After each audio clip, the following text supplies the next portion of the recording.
감사드리며 예수님의 이름으로 기도드리옵나이다. 아멘. 할렐루야. 계속 우리가 살펴보고 있는 고린도 전서는 고린도 교회가 직면한 여러 가지 문제에 대한 바울의 답변을 기록하고 있습니다. 1장에서 4장은 인사와 고린도 교회의 고질적인 문제였던 분쟁 문제에 대한 답변이 기록되어 있고, 5장은 음행에 대한 답변, 또 6장은 성도 간의 소송의 문제에 대한 답변이고, 7장은 결혼에 대한 답변이며, 8장에서 10장은 우상제물에 대한 답변이 기록이 되어 있습니다.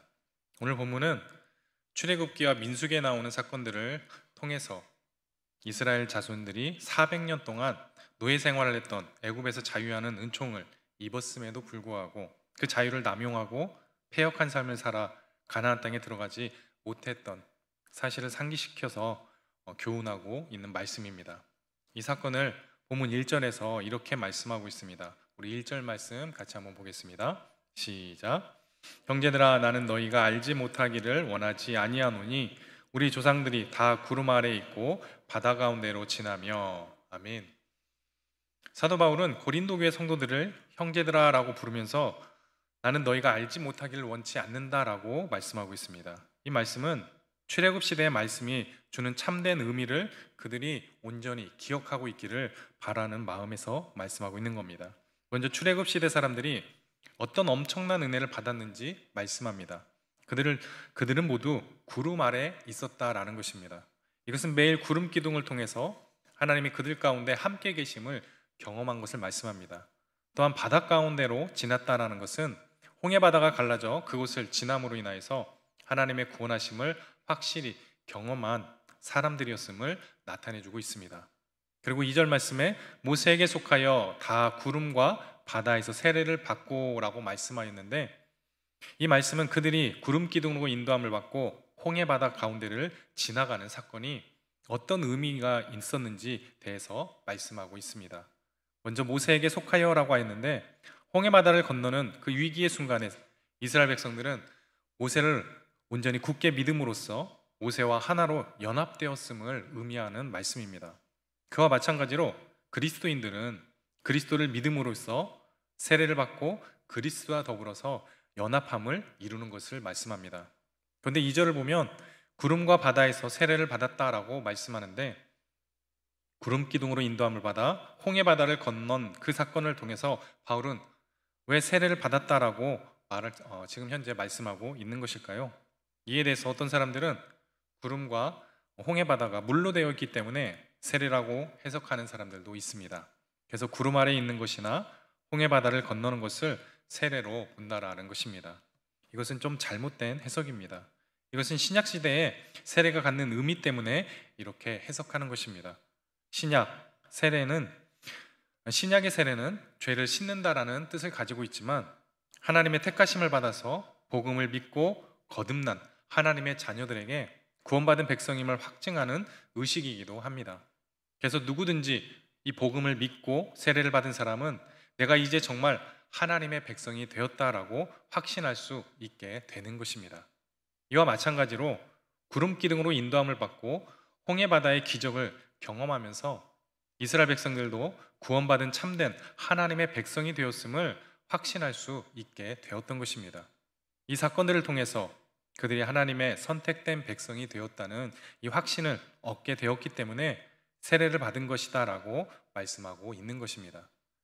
또 본문 3절로 4절 말씀을 우리 같이 한번 보겠습니다. 시작. 다 같은 신령한 음식을 먹으며 다 같은 신령한 음료를 마셨으니 이는 그들을 따르는 신령한 반석으로부터 마셨음에 그 반석은 곧 그리스도시라. 아멘. 여기에서 신령한 음식과 신령한 음료가 나옵니다. 그들이 먹었던 이 신령한 음식은 하늘에서 내린 만나를 말씀합니다. 또 그들이 마셨던 신령한 음료는 반석에서 나온 물을 말씀합니다. 그런데 이 반석에서 그들을 따르는 신령한 반석이다라고 말씀합니다. 그리고 그 반석이 곧 그리스도다라고 말씀하고 있습니다. 이 말씀에 대한 랍비들의 성경적 해석은 이 반석이 이스라엘의 백성들의 방랑 기간 동안 내내 그들을 따라다녔다라고 축축을 하고 있습니다. 그러니까 반석 자체가 그들과 동행했다라는 말입니다. 그러나 바울은 그 반석이 신령한 동시에 곧 그리스도였다라고 주장하면서 실제 바위가 이스라엘 백성들과 함께 이동한 것이 아니라 그리스도가 영적으로 그들과 함께 계셨다라는 것을 말씀하고 있는 것입니다. 이 말씀은 광야 40년 동안 한 번도 중단되지 않고 반석이신 예수 그리스도를 통해서 계속해서 물을 공급받았다라는 말씀입니다. 당시 이스라엘 백성들은 광야 40년 동안 하늘로부터 매일 만나, 이 만나의 양식을 받아 먹었고, 또한 반석에서 물이 터지는 기적으로 인해 계속 물을 공급받아서 마셨던 것입니다. 이것을 신령한 음식과 신령한 음료라고 표현함으로 인해서 그들은 단지 떡과 물을 먹은 것이 아니라 하늘의 신령한 양식을 먹고 마셨다는 의미로 말씀하고 있는 것입니다. 그래서 이것은 신약시대의 성찬식 때 우리가 먹고 마시는 떡과 포도주를 상징하는 것이기도 합니다. 지금 우리가 성찬식을 통해서 신령한 양식과 음료를 먹고 마시는 것처럼 그때 이스라엘 백성들도 신령한 양식과 음료를 먹고 마셨다라는 것입니다. 그것도 출애굽의 구원을 받은 이후에서 이처럼 계속 성찬에 참여하고 있었다라는 뜻이 되는 것입니다. 그래서 그들은 모두 구름 기둥과 홍해 바다의 기적을 통해서 세례를 받아서 하나님의 택하심을 받은 백성임을 확신하며 살았고, 또한 하늘에서 내려오는 만나와 반석에서 나오는 그 물을 통해서 주의 만찬에 참여하는 그러한 삶을 살았음을 보여주고 있는 것입니다. 그리고 또 본문 5절 말씀에 이렇게 말씀합니다. 그러나 그들의 다수를 하나님이 기뻐하지 아니하셨으므로 그들이 광야에서 멸망을 받았느니라. 아멘. 본문은 접속사 그러나로 시작하는데, 이는 바울이 1절에서 4절까지의 진술한 내용을 상반된 사실을 전개할 것을 의미하고 있는 것입니다. 그러면 앞에서 말씀한 이 세례를 받고 성찬식에 참여했던 그들이 어떻게 되었다라는 것입니까? 그들의 다수를 하나님이 기뻐하지 아니하셨으므로 그들이 광야에서 멸망을 받았다라고 말씀합니다. 이 말씀은 그들 중 대다수가 멸망받을 수밖에 없는 삶을 살았기 때문에 그들 모두 멸망의 길로 갔다라고 말씀하는 것입니다. 그런데 그들이 왜 이렇게 되었을까요? 본문 7절로 10절에 그 네 가지 이유가 기록되어 있습니다. 먼저 7절에 보면 그들이 우상 숭배를 했다고 하며, 또 8절에 보면 음행을 하였고, 9절에 하나님을 시험하였다 하였고, 10절에서는 하나님을 원망하다가 결국 다수의 백성들이 이러한 삶을 살다가 멸망했다라는 말씀입니다. 사실 다수라는 표현도 순화시킨 표현이라고 생각이 되어집니다. 성경을 보면 60만 이스라엘 백성들 중에서 여호수아와 갈렙 이 두 사람만 남겨두고 모두 죽었기 때문입니다. 그렇기 때문에 전부라고 말할 수 있을 것 같습니다. 이 말씀은 그들이 엄청난 은혜를 받고서도 멸망하였다는 것을 보여주는 것이고, 또 그들은 구름 기둥과 홍해 바다의 기적, 하늘에서 내려온 만나와 반석에서 나온 물과 같은 엄청난 은혜를 받으면서 살았지만, 신약적인 관점에서 보면 그들은 세례로 받고 또 성찬에도 참여하며 은혜의 방편들을 누리며 살았다라는 것입니다. 하지만 그들은 믿음으로 살지 못하였고 죄에 빠져 살다가 결국 광야에서 멸망당하는 그렇게 비참한 인생이 되어버렸던 것입니다.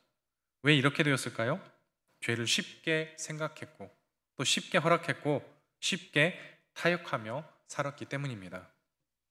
하나님의 백성이라 할지라도 죄에 빠져 살다간 결국 비참하게 몰락하는 인생이 된다는 것을 보여주고 있는 말씀입니다.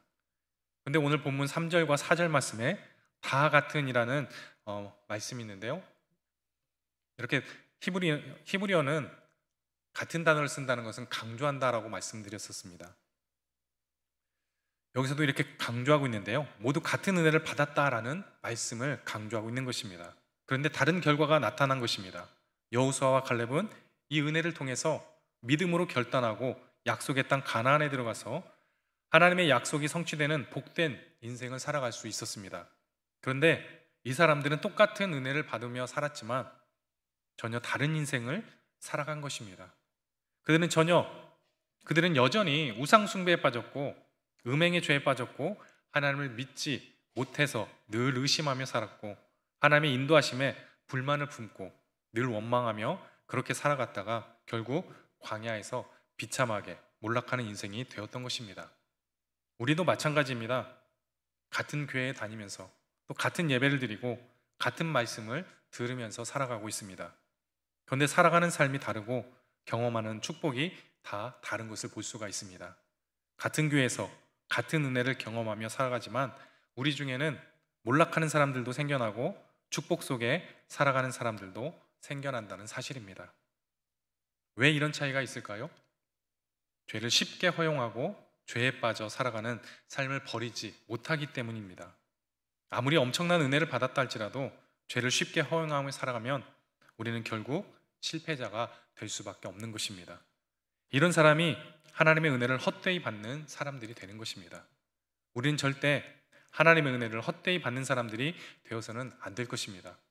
하나님의 은혜를 통해서 더욱 성숙한 믿음의 사람으로 성장하고, 그래서 정말 하나님의 사람답게 살아감으로 인하여서 하나님의 축복 가운데 살아가는 그러한 사람들이 되어야 할 줄 믿습니다. 우리 모두 몰락하는 인생이 아닌 축복의 삶을 살아가시기를 간절히 소원합니다. 우리 본문 6절 말씀을 보겠습니다. 6절입니다. 시작.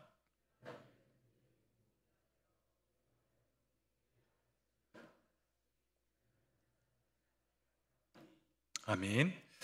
이러한 일은 우리가 본보기가 된다라고 말씀하고 있습니다. 구약 성경에 기록된 사람들의 이야기는 신약 시대를 살아가는 그 성도들과 전혀 무관하지 않습니다. 또 현재 우리가 살아가는 동안에 무관하지 않다라는 것입니다. 그러므로 그들의 신앙을 보면서 우리는 본보기로 삼아야 한다는 것입니다. 그래서 그들이 악을 즐겨한 것처럼 우리도 악을 즐겨하며 살아서는 안 될 것을 깨달아야 하는 것입니다. 또 본문 7절 말씀에 그들 가운데 어떤 사람들과 같이 너희는 우상 숭배자가 되지 말라 기록된 바 백성이 앉아서 먹고 마시며 일어나서 뛰논다 함과 같으니라 라고 말씀하고 있습니다. 그들 가운데 어떤 사람들은 우상 숭배를 하였다는 것입니다. 그들이 어떻게 우상을 숭배했습니까? 본문에 백성이 앉아서 먹고 마시며 일어나서 뛰논다 라고 기록되어 있습니다. 이것은 출애굽한 이스라엘 백성들이 금송아지 우상을 만들어 놓고 그 앞에서 우상의 제물을 먹고 그들의 축제에 동참했던 것을 의미하고 있습니다. 지금 이 말씀을 하는 이유가 무엇일까요? 그때 그 사람들처럼 고린도 교회의 성도 중에 우상의 제단 앞에 앉아서 먹고 마시며 그들의 축제에 참여하는 사람들이 있었기 때문입니다. 그러면서 이건 단지 고린도의 문화 행사나 문화 축제와 같은 것이기 때문에 그렇게 크게 잘못되었다고 생각하지 않는 사람들이 존재하고 있었다라는 것입니다. 그러나 21절 말씀에 보면 바울은 이것을 귀신과 교제하는 것이라고 말씀하고 있습니다. 그러면서 주의 식탁과 귀신의 식탁에 함께 참여할 수 없다라고 말씀하고 있습니다. 우상숭배의 현장에 함께 참여하면서 그들의 음식을 먹고 마시고 그들의 축제에 참여하면서 다시금 교회에 나와서 성찬식에 참여하는 것은 있을 수 없는 일입니다. 과거 이스라엘 백성들이 그 금송아지를 만들고 먹고 마시며 춤을 추었었습니다. 그들은 주의 만찬과 귀신의 식탁에 함께 참여하고 즐거워하였던 것입니다. 그런 짓을 일삼다가 결국에는 망하게 되었습니다. 그리고 또 8절에 이렇게 말씀합니다. 우리 8절 같이 읽겠습니다. 시작. 그들 중에 어떤 사람들이 음행하다가 하루에 2만 3천 명이 죽었나니 그들이 그들과 같이 음행하지 말라. 아멘. 그들 중에 어떤 사람들은 음행을 하다가 하루에 2만 3천 명이 죽었다라고 말씀하고 있습니다. 이것은 민수기 25장에 나오는 말씀인데 이스라엘 백성들이 모압 여인들과 육체적인 쾌락에 빠지면서 바알볼 우상을 숭배하는 자리까지 나아가게 되었습니다. 그로 인해서 결국 하나님의 심판으로 인하여서 연병을 통해 하루에 2만 3천 명이나 죽은 사건을 말씀합니다. 그들처럼 지금 고린도 교회 사람들도 음행에 빠진 사람들이 있었습니다. 세상 사람들처럼 음란한 가치관을 가지고 음란한 삶을 살아가는 사람들이 고린도 교회 안에도 존재하고 있었다는 것입니다. 이런 사람들을 향해서 우리도 그들처럼 음행하면 멸망할 수밖에 없다는 것을 알아야 한다고 지금 말씀하고 있는 것입니다. 그리고 9절 말씀에 그들 가운데 어떤 사람들이 주를 시험하다가 뱀에게 멸망하였나니 우리는 그들과 같이 시험하지 말자라고 말씀합니다. 여기 시험한다라는 것은 하나님의 능력을 잘못된 동기에서 알아보려고 하는 것을 의미하고 있습니다. 인간이 하나님을 테스트해 보려고 한다는 것입니다. 테스트해서 믿을 만하면 믿고 믿을 수 없다면 믿지 않는 것입니다. 이스라엘 백성들은 이렇게 하나님을 시험하다가 어떻게 되었습니까? 뱀에게 멸망당하였다라고 말씀합니다. 또 10절에 그들 가운데 어떤 사람들이 원망하다가 멸망시키는 자에게 멸망하였나니 너희는 그들과 같이 원망하지 말라라고 말씀하였습니다. 원망한다는 것은 하나님의 마음에 들지 않을 때 나오는 그러한 말입니다. 이 사건은 민수기 14장에 나오는 말씀인데 가나안 땅을 앞두고 12명의 정탐꾼을 보냈던 사건을 말씀합니다. 그때 12명 중 10명의 정탐꾼이 부정적인 보고를 하자 모두 하나님을 원망하면서 새로운 지휘관을 세우고 애굽으로 돌아가려고 하였습니다. 그들이 왜 원망했습니까? 하나님의 약속을 인간적인 생각에 사로잡혀 정면으로 부정을 하였기 때문입니다. 하나님은 믿음으로 그 땅을 향해 나아가면 그 땅을 주시겠다고 약속하여 주셨는데 그들은 인간적인 생각에 사로잡혀서 자신들의 눈에 보이는 것으로만 판단하고 생각하였기 때문에 우리의 힘과 실력으로는 절대 그 땅을 정복할 수 없다라고 판단을 내린 것입니다. 그로 인해 포기하면서 이런 길로 인도하신 하나님을 원망하였던 것입니다. 결국 여기에 앞장섰던 고라와 다단과 아비람은 땅이 입을 벌려서 그와 모든 가족을 삼켜버렸습니다. 그래도 정신을 못 차리고 원망하는 백성들을 하나님은 전염병을 보내서 많은 사람이 죽게 되었습니다. 이처럼 원망은 모든 축복을 걷어차고 불행과 재앙이 가득한 인생이 되게 만드는 것입니다. 그러한 인생을 살지 말라라고 말씀하고 있습니다. 또 본문 11절 말씀을 보겠습니다. 우리 같이 한번 읽겠습니다. 시작. 그들에게 일어난 이런 일은 본보기가 되고 또한 말세를 만난 우리를 깨우치게 하기 위하여 기록되었느니라. 아멘. 이런 불행과 실패의 역사를 성경에 기록한 이유가 무엇이라고 말씀합니까? 이런 모든 일들이 우리에게 본보기가 되고 또한 말세를 만난 우리를 깨우치기 위해서 기록되었다라고 말씀합니다. 우리도 그들처럼 우상 숭배를 하고 음행을 하며 하나님을 시험하고 원망을 하면 망할 수밖에 없다라는 것입니다. 그런데 여기에서 멸망한다는 것은 구원을 받지 못했다는 뜻이 절대 아닙니다. 어떤 사람들은 출애굽 1세대들이 가나안 땅에 들어가지 못한 것을 구원받지 못한 것처럼 생각하기도 합니다. 그러나 그들이 비록 범죄하고 광야에서 심판을 받았지만 하나님으로부터 영원히 버림을 받은 것은 아니라는 것입니다. 그러면 그들이 가나안 땅으로 들어가지 못한 것은 무엇을 의미합니까? 가나안에 들어가는 것은 당시 그들에게 주어진 하나님의 약속이었습니다. 결국 그들이 우상 숭배하고 음행하며 시험하고 원망하는 삶을 살면 그들에게 주어진 하나님의 약속이 성취될 수 없는 그런 인생을 살게 된다는 것을 보여주고 있는 것입니다. 오늘 바울이 계속 반복하는 말씀이 무엇입니까? 우리는 그들과 같이 그렇게 살지 말자라고 말씀하고 있습니다. 천국에만 들어가면 되는 것처럼 참된 구원이 아닙니다. 세례를 받고 성찬 예식에 참여한다면 다 끝난 것이 아니라는 것입니다. 참된 하나님의 백성답게 살아서 하나님의 약속이 성취되는 삶을 살아가는 것이 더욱 중요하다는 것입니다. 그래서 태도가 중요합니다. 바르게 믿는 것도 중요합니다. 또 바르게 사는 것 또한 중요합니다. 우리가 바르게 살지 않으면 절대 하나님의 복을 받는 삶을 살 수가 없습니다. 바르게 믿을 뿐만 아니라 바르게 살아갈 때 그때 하나님의 약속이 성취되는 복된 인생을 살아갈 수 있는 것입니다. 그리고 말세를 만난 우리라는 이 표현은 신약 세대를 살아가는 하나님의 자녀들을 의미하고 있습니다. 구원받은 사람이라 할지라도 망할 수밖에 없는 길을 고집하면 결국 망하는 길을 갈 수밖에 없다는 것입니다. 그래서 그들에게 일어난 이런 일을 본보기로 기록하여서 말세를 만난 우리를 깨우치고 계신 것입니다. 그러나 우리가 항상 하나님이 기뻐하시는 참된 믿음으로 살아간다면 나를 향한 하나님의 약속이 성취되는 복된 인생이 될 것이며 그래서 바르게 믿고 살아가야 할 줄 믿습니다. 또 우리 12절 말씀을 같이 보겠습니다. 12절입니다. 시작. 그런즉 선줄로 생각하는 자는 넘어질까 조심하라. 아멘. 이제 바울은 결론적으로 그들을 향해 선줄로 생각하는 자는 넘어질까 조심하라라고 권면하고 있습니다. 그들의 조상들이 선줄로 생각했던 이유가 무엇일까요? 구름 기둥과 홍해 바다의 기적을 경험했고 또 만나를 먹고 반석에서 나는 물을 마셨기 때문입니다. 이것은 신약 시대의 세례와 성찬을 의미한다고 서두에 말씀드렸습니다. 그들은 평생을 잊을 수 없는 구원의 하나님의 놀랍게 경험한 삶이었습니다.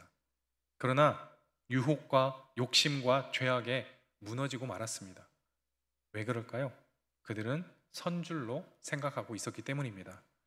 여기서 선줄로란 신앙이 아무런 흠이 없이 온전하다라는 뜻입니다. 그러니까 자신들은 온전한 삶을, 온전한 신앙을 지키고 있다라는 착각 속에 빠져 있었다라는 것입니다.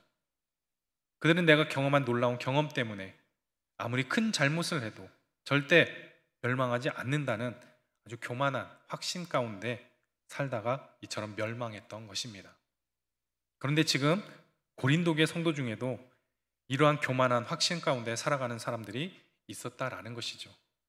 내가 세례를 받고 또 교회 공동체 안에 성찬 예식도 참여하고 있기 때문에 나는 절대 망할 수 없는 하나님의 백성이 되었다라고 자만하며 죄의 유혹을 심각하게 생각하지 않는 그러한 자들이 있었다라는 것입니다.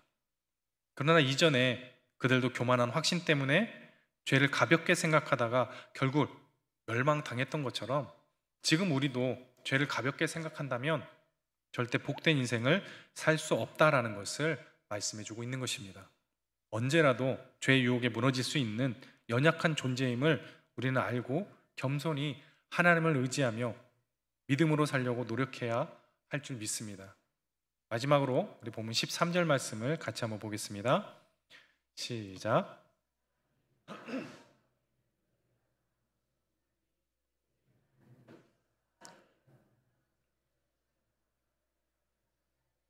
시험 당할 즈음에 또한 피할 길을 내사 너희로 능히 감당하게 하시느니라. 아멘. 사도 바울은 우리가 당연히 모든 시험과 유혹을 이기는 그러한 삶을 살아야 한다라는 것을 말씀해 주고 있습니다. 또한 여기에 대해서 마음에는 원이로되 육신이 약하다고 핑계해서도 절대 안 될 것을 말씀하고 있는 것입니다. 우리가 당한 시험은 모두가 감당할 수 있는 시험이며 또한 감당할 수 없다면 피할 길을 하나님께서 반드시 주신다라는 것입니다. 그래서 모든 성도는 시험을 만났을 때 내가 감당할 수 있다고 믿고 시험에 맞서 싸워야 되는 것입니다. 그리고 내가 감당할 수 없는 그러한 시험이 왔다고 생각한다면 하나님이 분명히 피할 길을 주실 것을 믿고 힘있게 나가야 할 것입니다. 그래서 어떤 시험과 도전이 와도 육신의 연약함을 핑계 삼아서 포기하면 안 된다는 것을 우리에게 말씀해 주고 있습니다. 사랑하는 성도 여러분, 오래전 이스라엘 백성들처럼 오늘 우리도 광야와 같은 그러한 인생길을 걷고 있습니다. 여기에는 하나님의 능력을 경험하는 놀라운 시간도 있습니다. 또 우리를 무너뜨리기 위해 달려오는 수많은 도전과 유혹도 또한 있습니다. 그들이 실패했던 이유는 내가 선줄로 생각하고 교만한 생각으로 죄를 쉽게 용납하였기 때문입니다. 오늘 말씀과 같이 과거 이스라엘 백성들의 실패를 보여주는 이 목적이 여기에 있습니다. 우리도 쉽게 죄를 용납하면 그들처럼 실패자가 된다라는 것입니다. 그래서 오늘 우리는 끝까지 정신을 차리고 끝까지 참된 하나님의 백성다운 삶을 살아갈 수 있기를 소원합니다. 그러기 위해선 우리가 더욱 말씀을 붙잡고 기도하며 살아갈 줄 믿습니다. 또 하나님의 약속을 온전히 믿고 그 약속이 성취될 줄 믿으며 하나님을 의지하는 그러한 삶이 됐을 때 하나님께서 우리에게 약속을 성취해 주시고 복된 인생을 살아갈 수 있도록 인도해 주실 줄 믿습니다. 온전히 하나님만 의지하고 교만함과 자만함을 다 버리시고 겸손함으로 말씀 가운데 살아갈 수 있는 복된 우리 성도님들이 다 될 수 있기를 주님의 이름으로 간절히 축복합니다. 우리 믿음이 없이는